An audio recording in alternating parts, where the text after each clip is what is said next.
காலை வணக்கம் அன்பு சொந்தங்களே, சகோதர சகோதரிகளே. பாரதிய ஜனதா கட்சி நாமக்கல் மாவட்டம் இந்த பகுதியில் புதிதாக பொறுப்பேற்கக்கூடிய எல்லா காரியகர்த்தர்களே, புதிதாக வந்திருக்கக்கூடிய மண்டல் தலைவர்களே, மாவட்ட குழுக்கள் இருக்கக்கூடிய நிர்வாகிகளே, மாவட்டத்தினுடைய ஆட்சி தலைவராக இருக்கக்கூடிய அருமை சகோதரர் சரவணன் அவர்களே, இதற்கு முன்பு மாவட்டத்தை வழிநடத்தி ஒரு எளிமைக்கு சொந்தக்காரராக இருக்கக்கூடிய அருமையான சத்தியமூர்த்தி அவர்கள், நாமக்கல் மாவட்டத்தினுடைய இன்னொரு பகுதி கட்சி மாவட்டம், அதனுடைய தலைவராக இருந்து இன்று விருதுநகராக பங்கேற்கக்கூடிய அருமை சகோதரர் ராஜேஷ் அவர்களே, நம்முடைய சிறப்பு விருந்தினராக இந்த நிகழ்வுக்கு வந்திருக்கக்கூடிய மாவட்டத்தினுடைய முன்னோடி RSS இயக்கத்தினுடைய மூத்த காரியகர்த்தா இருக்கக்கூடிய ஹரிஹர கோபாலஜி அவர்களே, மேடை மீது இருக்கக்கூடிய மாவட்டத்தினுடைய பொதுச் செயலாளர்களே, மாவட்டத்தினுடைய பொருளாளர்களே, முன்னாள் எல்லா நம்முடைய முக்கிய தலைவர்களே, டாக்டர் ராஜன் அவர்களே, இதற்கு முன்பு நம்முடைய கட்சியில வேறு பொருட்கள் எல்லாம் வந்திருக்கக்கூடிய அன்பு தலைவர்களே, அன்பு சொந்தங்களே, எல்லோருக்கும் இந்த நேரத்தினுடைய காலை வணக்கத்தை. செப்டம்பர் 5ஆம் தேதி 1961 ஆடிட்டர் ரமேஷ் ஐயா அவர்கள் இந்த பூமியில அவருடைய தர்மம். அதன் பிறகு 14 வயதிலிருந்தே RSS இயக்கம் அதில் இணைந்து ஷாக்காவில் பங்கேற்க ஆரம்பித்தார். அகில் பாரதிய வித்யார்த்தி பரிஷத் ABVP அமைப்பில் இணைந்து தன்னை ஈடுபடுத்திக் கொண்டு பணி செய்ய ஆரம்பித்தார். இளங்கணேசன் ஐயா அவர்கள் சங்கத்திலிருந்து பாரதிய ஜனதா கட்சிக்கு அமைப்பு செயலாளராக வந்த பிறகு அவர் ஆடிட்டர் ரமேஷ் அவர்களை கண்டுபிடித்து நம்முடைய கட்சி இணைய வேண்டும் என்று கட்சியில பாரதிய ஜனதா கட்சி வந்தார். தன்னுடைய செயலாளராக பணி செய்ய ஆரம்பித்து மாநிலத்தினுடைய பல பொறுப்புகளுக்கு வந்து 12 ஆண்டுகளுக்கு முன்பு இதே நாளில் நம்மை விட்டு அவர் பிரிந்து சென்ற பொழுது நம்முடைய பாரதிய ஜனதா கட்சியினுடைய மாநில பொதுச் செயலராக பணியாற்றிய ஒரு பெருமைக்குரிய ஒரு தலைவர் ஹரிஹர கோபாலன்ஜி அவர்கள் எப்படி ஆடிட்டர் ரமேஷ் ஐயாவை பார்த்தாங்க அப்படின்னு சில வார்த்தைகளை சொன்னாங்க. அதே போல நம்முடைய மாவட்ட தலைவராக இருக்கக்கூடிய சரவணன் அவர்கள் இறந்த அன்னைக்கு ஆடிட்டர் ஐயாவை சந்திச்சார். சில மணி நேரங்களுக்கு முன்பு ஆடிட்டர் ஐயாவை அவர்கள் சந்தித்தார்கள். அதே நாளில் ஆடிட்டர் ஐயாவுக்கு மிக நெருக்கமானவர் நம்முடைய மாவட்டத்தினுடைய தலைவராக இருக்கக்கூடிய அருமை சகோதரர் சரவணன் அவர்களுக்கு. அன்பு சொந்தங்களே, நிறைய பேர் சொல்லுவாங்க ஆடிட்டர் ஐயாவை பொறுத்தவரை அவர் யாரையும் கூட ஆக்ரோஷமாக ஒரு தனித்த வார்த்தையில பேசக்கூடிய ஒரு மனிதர் கிடையாது. எந்த ஒரு மதத்தையும் முன்னிறுத்தி பேசக்கூடிய ஒரு மனிதர் கிடையாது. யாரையும் அவமதிக்கக்கூடிய ஒரு மனிதர் கிடையாது. அப்படி இருக்கக்கூடிய இந்த கயவர்கள் எதற்காக அவரை கண்டுபிடித்து அவருடைய வீட்டுக்கு அருகில் வந்து 12 ஆண்டுகளுக்கு முன்பு அவரை கொலை செய்தார்கள் என்றால் அந்த கைவர்களுக்கு தெரியும் மக்கள் ஆடிட்டர் ரமேஷ் ஐயாவை போல மனிதர்களை விரும்ப ஆரம்பிப்பார்கள். ஒரு முறை சேலம் மாநகராட்சி மேயர் தேர்தலுக்கு கூட ஆடிட்டர் ரமேஷ் அவர்கள் போட்டியிட்டார். கட்சியில மக்கள் மனதில் அவருடைய வளர்ச்சி என்பது மிக வேகமாக அந்த வளர்ச்சி இருந்துச்சு. அந்த கைவர்களுக்கு தெரியும் ஆடிட்டர் ரமேஷ் அவர்கள் போன்றவர்கள் வருங்காலத்துல மிகப்பெரிய பொறுப்பு வருவாங்க. இந்த கட்சியினுடைய மாநில தலைவர்களாக அகில இந்திய பொறுப்புக்கு, அதே போல மக்கள் பிரதிநிதிகளாக வேகமாக வரும்போது சித்தாந்தம் வேகமாக வளரும். அது போன்ற மனிதர்களை விட்டு வைக்க கூடாது என்கின்ற ஒரே காரணத்துக்காக மட்டும்தான் அவர் எதிர்த்தப்போ மாட்டீங்க, யாரையும் அவமானப்படுத்தி பேசணும். அப்படின்னா அந்த கொலை செய்ய வந்து அந்த பாதகர்களுடைய புத்தி எவ்வளவு குரூரமாக இருக்கு. அதாவது டார்கெட் பண்ணி அவருடைய வளர்ச்சியை கணக்கீடு செய்து இவர் வேகமாக வளர்ந்து வந்தால் இந்த சித்தாந்தமும் அவர்களும் வளர்ந்து வரும். மக்கள் அவரை விரும்புவார்கள். ஒரு நாள் இல்லை என்றால் ஒரு நாள் மக்கள் பிரதிநிதிகளாக வருவார்கள் என்பதற்காக டார்கெட் பண்ணி ஒரு சித்தாந்தத்தை கொண்ட அந்த கையவர்கள் அங்கே வந்து கொலை செய்யறாங்கன்னா எவ்வளவு டீப்பா அவங்க யோசிக்கிறாங்க.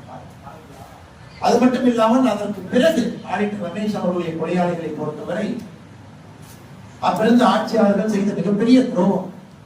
அந்த கொலையாளர்கள் சரியா பிடிக்கல, சரியா இன்வெஸ்டிகேட் பண்ணல. ஒரு கொலையாளியை பிடிச்சு கொண்டு வந்தாங்க. அதன் பிறகு சில வருடங்கள் கழித்து இன்னொரு குரூப் வந்து நாங்க தான் கொலை பண்ணோம் அப்படின்னு அவங்க சொன்னாங்க.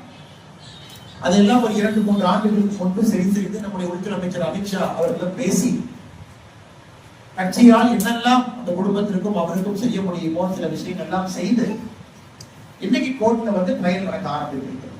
அவ்வளவு படிச்சுட்டு சமுதாயத்தில் ஒரு பெரிய பொறுப்பு இருக்கக்கூடிய மனிதர் நம்முடைய சித்தாந்தத்திற்கு பிரச்சனை வந்த பொழுது எல்லா இடத்திலும் கேள்வி கேட்டு அதற்காக சிறைக்கு செல்வதற்கு கூட தயாராக இருந்தவர் ஆடிட்டர் ரமேஷ் ஐயா, அவர்களெல்லாம் மறந்துடக்கூடாது.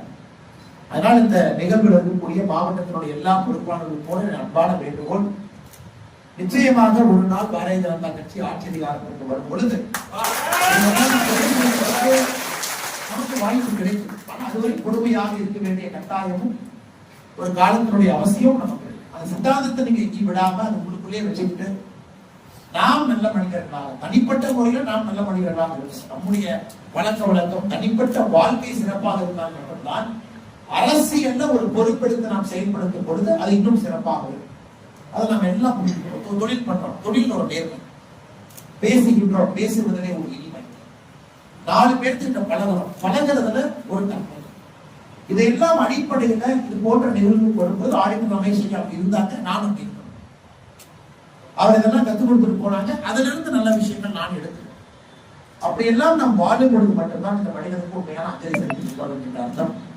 அதனால் மேடையில் இருக்கக்கூடிய எல்லா அன்பு தலைவர்களுக்கும், கட்சியினுடைய பொறுப்பாளர்களுக்கும், மேடைக்கு முன்புறம் எல்லாமே நின்றுட்டு இருக்கிறீங்க, கஷ்டப்பட்டு இருக்கிறீங்க. இருந்தும் இந்த நிகழ்வுக்கு வர வேண்டும் என்கின்ற உத்வேகத்தோடு வந்திருக்கக்கூடிய எல்லா நிர்வாகிகளுக்கும், நிறைய பெரியவர்கள் வந்திருக்கிறாங்க, மாவட்ட தலைவருடைய அழைப்பை ஏற்று எல்லாம் வந்திருக்கிறாங்க, சங்கத்தினுடைய பெரியவர் வந்திருக்கிறாங்க. அவர்களுக்கும் இந்த நேரத்தில் வந்ததற்காக நன்றியை தெரிவித்துக் கொண்டிருந்தேன். பத்திரிகை வந்திருக்கிறாங்க காலையில, அவர்களுக்கும் என்னுடைய நன்றியை தெரிவித்துக் கொண்டிருந்தேன். ஆனால் நிச்சயமாக உறுதிமொழி என்ன கொடுக்கணும்னா, ஆடிட்டர் ரமேஷ் அவருடைய வழக்கை பொறுத்தவரை பர்சனல் மானிட்டரிங் நடந்துகிட்டு இருக்கு அப்படிங்கிற உறுதிமொழி கொடுக்கும். நிறைய தொடர்களுக்கு ஒரு சின்ன கோபம், இன்னும் வேகமா பண்ணிருக்கணும், அப்படி பண்ணிருக்கணும். ஏன்னா சார்ஜ் ஷீட் போடப்பட்டு குற்றவாளிகள் எல்லாம் மாற்றப்பட்டு புதிய குற்றவாளிகள் மறுபடியும் இணைக்கப்பட்டு அது அமித்ஷா அவர்கள் பர்சனலா அவருக்குலாம் அந்த ஃபைல ரிவ்யூ பண்ணி அதன் பிறகு அரசு எப்படி நடத்த வேண்டும் என்கின்ற ஆலோசனை பெற்று பல விஷயங்கள் நடந்திருக்கு. அதையும் தலைவர்களாக உங்களுக்கு இந்த உறுதிமொழி நேரத்தில் கொடுக்கிறோம். நிச்சயமாக இந்த வழக்கினுடைய லாஜிக்கல் எண்டுகள் போகும் என்கின்ற ஒரு நம்பிக்கை எனக்கு. எல்லோரும் நன்றி தெரிவித்து என்னை இந்த நிகழ்வுக்கு வந்து ஐயா அவர்களுக்கு அஞ்சலி செலுத்த வேண்டும் என்ற அழைத்த மாவட்டத்தினுடைய தலைவர் உட்பட எல்லா பொறுப்பாளர்களுக்கும், மாவட்டத்தினுடைய எல்லா தலைவர்களுக்கும் நன்றி தெரிவித்துக் கொள்கிறேன். நன்றி, வணக்கம். அந்த கோர்ட்ல நடக்க ஆரம்பிக்கிறது. நம்முடைய தலைவர்கள் எல்லாம் அதை மானிட்டர் பண்றாங்க. உள்துறை அமைச்சர் அமித்ஷா அவர்கள் உட்பட எல்லோருமே ஆடிட்டர் ரமேஷ் அவர்களுடைய இந்த வழக்கை வந்து சிறப்பாக கண்காணிக்க ஆரம்பித்திருக்கிறார். ஒரு பக்கம் அவருடைய குடும்பத்திற்கு நியாயம் கொடுப்பதிலே தாமதம் ஏற்பட்டிருக்கிறது உண்மைதான். காரணம், மாநில அரசு இன்னும் வேகமாக அந்த காலகட்டத்தில் இன்னும் வலிமையாக இன்னும் ஒழுக்கமாக செயலாற்றி உண்மையான குற்றவாளிகள் எல்லாம் கொண்டு வந்து இருக்க வேண்டும். அது செயின் ரியாக்ஷன் மாதிரி இந்த குற்றவாளிகள் பார்த்தீங்கன்னா பல கொலைகளை செய்தாங்க. அதன் பிறகு வெள்ளோடுல வேறு வேறு பகுதியில் அதெல்லாம் நிச்சயமாக எனக்கு ஒரு பெரிய வருத்தம் தான். ஒரு தனி மனிதராக, அந்த கட்சியினுடைய உறுப்பினராக, நம்முடைய கட்சியினுடைய சித்தாந்தத்தால் படுகொலை செய்யப்பட்ட ஒரு தலைவருக்கு வேகமாக நீதி கிடைக்கவில்லை. நம்ம எல்லோரும் போராடினோம், ஆனாலும் அதிகாரம் நம் கையில் இல்லாத காரணத்தினால அதற்கு தாமதமாக இருக்கிறது. ஏன்னா ஒரு ஆண்டுக்கு அதை நாம் நினைவு கொள்ள வேண்டும். காரணம், எதற்காக நாம் வேகமாக அதிகாரத்திற்கு வர வேண்டும் என்பதை உணர்த்துவதற்காக இதை நான் சொல்கிறேன். 12 ஆண்டுகள் தாண்டி இருந்தாலும் கூட இது போன்ற எத்தனையோ மனிதர்கள் நம்முடைய கட்சிக்காக நம்மளுடைய உயிரிழந்து வருகின்றார், படுகொலை செய்யப்பட்டிருக்கிறார். டாக்டர் அரவிந்த் அங்க மருத்துவமனை போயிட்டீங்கன்னா அவரும் இதே போல வேகமாக வளர்ந்து வரக்கூடிய ஒரு நல்ல ஒரு டாக்டர். அவருடைய வீட்டுக்கு குழந்தைய பார்க்க போறாங்க. இதே போல ஒரு பேக்கரிக்கு போய் அந்த குழந்தைக்கு தேவையான ஒரு தின்பண்டத்தை வாங்கி கொண்டு போற வழியில அவரையும் வெட்டி போடுறாங்க. ஆனா இவங்கள தனிப்பட்ட முறையில யாரும் யாருக்கும் தவறு செய்தவர்கள் கிடையாது. தனிப்பட்ட முறையில் அவர்கள் சொன்னது போல மாற்று மத சமூகத்துக்கும் கூட இவரை விரும்பக்கூடியவர். அதுபோல எத்தனையோ விஷயங்கள் எல்லாம் இந்த பாரதிய ஜனதா கட்சி நாம் பார்த்திருக்கின்றோம், அதை கடந்து வந்திருக்கின்றோம். அவர்கள் எல்லாம் நமக்கு ஒரு உந்து சக்தியாக இந்த கட்சியினுடைய வளர்ச்சிக்கு ஒரு பெரும்பங்காற்று. அதனால் குறிப்பாக இளைஞர்கள், காரணம் இளைஞர்கள் உள்ள இருக்கிறீங்களோ, நீங்க அந்த ஞாபகத்தில் வச்சுக்கணும். ஒரு சித்தாந்தத்தால் மட்டும்தான் ஒரு கட்சி ஆட்சிக்கு வரும் பொழுது மக்களுக்கு அதிகாரத்தில் அமரும் பொழுது மட்டும்தான் அந்த மாற்றத்தை கொடுக்க முடியும். Ideology is the most important part of politics. ஒரு அரசியல் கட்சியினுடைய அடிப்படை தன்மை என்பது சித்தாந்தம். எதற்காக அந்த கட்சி இருக்கு? பல கட்சிகள் இருக்கு, நாமல் இருக்கின்றோம் என்பதை தாண்டி எதற்காக அந்த கட்சி பூமியில் இருக்கிறது, எதற்காக மக்கள் மன்றத்தில் இருக்கிறது என்பதற்கு ஆடிட்டர் ரமேஷ் அவர்கள் போன்றவர்கள் ஒரு நாளுக்கு தான் நாமும் கட்சி நடத்தணும், நாமளும் ஆட்சிக்கு வருவதற்கு குறுங்குவழிகளை எல்லாம் நாம் கடைபிடித்தோம் என்பதையெல்லாம் தாண்டி ஒரு சித்தாந்த அடிப்படையில் ஆடிட்டர் ரமேஷ் அவர்கள் போன்றவர்கள் சித்தாந்தத்திற்காக வேண்டி தெரிவித்தார். ஒரு நாள் நம்ம ஆட்சிக்கு வரும் பொழுது சித்தாந்தத்தின் அடிப்படையில தமிழக மக்களுக்கு நல்லது செய்வதற்காக பாரத மக்களுக்கு நல்லது செய்து கொண்டிருக்கின்ற நம்முடைய கட்சி ஆட்சி அதிகாரத்தில் அதை குறிப்பாக இளையவர்கள் புரிந்து கொள்ள வேண்டும். சித்தாந்தத்திற்காக இந்த கட்சிக்கு நான் வந்திருக்கின்றேன். இந்த கட்சியால் தமிழகத்தில் ஒரு மாற்று அரசியலை கொடுக்க முடியும் என்கிற நம்பிக்கை இது போன்ற ஒரு நிகழ்வுக்கு வரும் பொழுது ஒரு ஆண்டு மையா அவர்களுக்கு நாம் புகழஞ்சலி செலுத்தும் பொழுது அதை உத்வேகமாக இருக்கும். அதுக்காகத்தான் அது நடக்கும். இது 13வது ஆண்டு, அடுத்த ஆண்டு 14, அடுத்த ஆண்டு 15, 50 ஆண்டு கிடக்கும், 100 ஆண்டு கிடக்கும். அப்ப நம்ம இங்கிருந்து செல்லும் பொழுது இவங்க எல்லாம் உயிரை கொடுத்து இந்த கட்சியை வளர்த்திருக்கிறாங்க. அப்ப நாமும் அந்த சித்தாந்தத்தின் அடிப்படையிலே இந்த கட்சியில பயணம் செய்ய வேண்டும் என்கின்ற ஒரு வேள்வியை விதைப்பதற்காக மட்டும்தான் கட்சியில் இது போன்ற பெரியவர்களை, தாய்மார்களை அவர்கள் பிறந்த நாளாக இருந்தாலும் சரி, இறந்த நாளாக இருந்தாலும் சரி நாம் கொண்டாடுகிறோம். ஏன்னா ஐயாவுடைய வாழ்க்கை என்பது கொண்டாடப்பட வேண்டிய வாழ்க்கை. 1961 2013 வரை வாழ்ந்த காலங்கள் குறைவாக இருந்தாலும் கூட செய்த காரியங்கள் தெரியும். இதெல்லாம் நாம் ஞாபகத்தில் வச்சுக்கலாம். அதே போல இரண்டாவது நம்முடைய பொறுப்புல இருக்கக்கூடிய தலைவர். இன்னைக்கு பொறுப்புல தலைவர் இருக்கிறார். மாவட்டத்தினுடைய பொருளாளரா, மாவட்டத்தினுடைய தலைவரா, பொதுச் செயலரா, செயலாளரா. அப்ப அவர்களும் மனதிலே ஞாபகம் வைத்துக் கொள்ள வேண்டும். இந்த பொறுப்பு என்பது அவர்களுடைய தோல் மீது இந்த கட்சி கொடுத்திருக்கக்கூடிய ஒரு சுமை என்பதை அவர்கள் தெரிந்து கொள்ள வேண்டும். அது சுகமான சுமையாக இருக்கலாம், ஆனால் அது ஒரு சுமை. அப்படி என்றால் சித்தாந்தத்தின் அடிப்படையில் இந்த கட்சியை வழிநடத்தணும். சித்தாந்தத்தின் அடிப்படையில் இந்த கட்சி இன்னும் மெருகேற்றி கொண்டிருக்க வேண்டும். சித்தாந்தத்தின் அடிப்படையில் இன்னும் நிறைய பேர் இந்த கட்சிக்கு தயாராகணும். ஆனால் பொறுப்பு